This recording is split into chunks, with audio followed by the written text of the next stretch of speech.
পলাশপুর থেকে পড়তে আসা ছেলেটির গলায় তুলসীর মালা। প্রথম ক্লাসের পর জিন্স পরা একটি মেয়ের সে কি হাসি। রাত্রে ছেলেটি চিঠি লিখল, শ্রীচরণে সুমা, আমি ভালোভাবে হোস্টেলে উঠিলাম, কিন্তু তুলসীর মালা খুলিয়া রাখিয়াছি। এক সপ্তাহ বাদে জিন্স পরা মেয়েটি ছেলেটির 4টে বোতাম একটানে ছিঁড়ে দিয়ে বলল, এই যে গত শতাব্দীর জামা। আবার সেই হাসি। রাত্রে লিখল, শ্রীচরণে সুমা, কিছু টাকা প্রয়োজন, নতুন জামা কিনিতে হইবে। অফ পিরিয়ডে তৈলক্যনাথের ডমরু চরিত পড়ছিল, ওটা কেড়ে নিয়ে একটা পেপার ব্যাগ ধরিয়ে মেয়েটি হাসতে হাসতে চলে গেল। পলাশপুরের ছেলেটি এই প্রথম মেয়েটিকে দেখল, একটি মেয়ের চলে যাওয়া দেখল।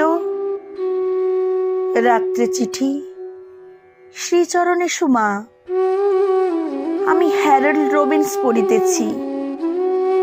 পলাশপুরে কি বৃষ্টি আসিতেছে? কতদিন বনফুল ভাজা খাই নাই। জিন্স পরা, শাড়ি পরা, স্কার্ট পরা, সালোয়ার পরা 4 জন একদিন ওকে জোর করে নিয়ে এলো একটি বাড়িতে, খুব সুন্দর একটা বাড়িতে।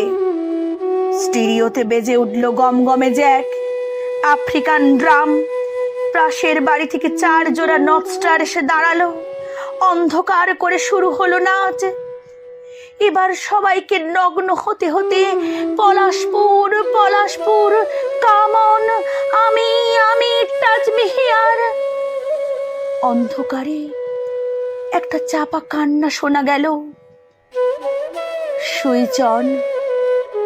দেয়ালে পিঠ দিয়ে নগ্ন পলাশপুর কাঁদছে। তার পুরুষত্ব পান করেছে সালোয়ার কামিজ, যেন প্রাচীন গ্রীসের কোনো ছবি।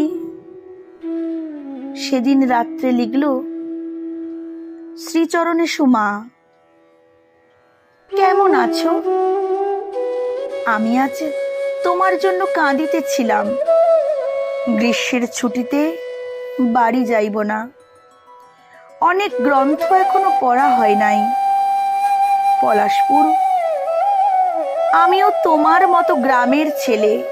তুমি পড়তে এসেছো, আমি পড়াতে। তোমার মতো আমিও আমার মাকে লিখি, শ্রীচরণে সুমা, টাকা পাঠাইলাম, ঠিক মতো ওষুধ কিনিও।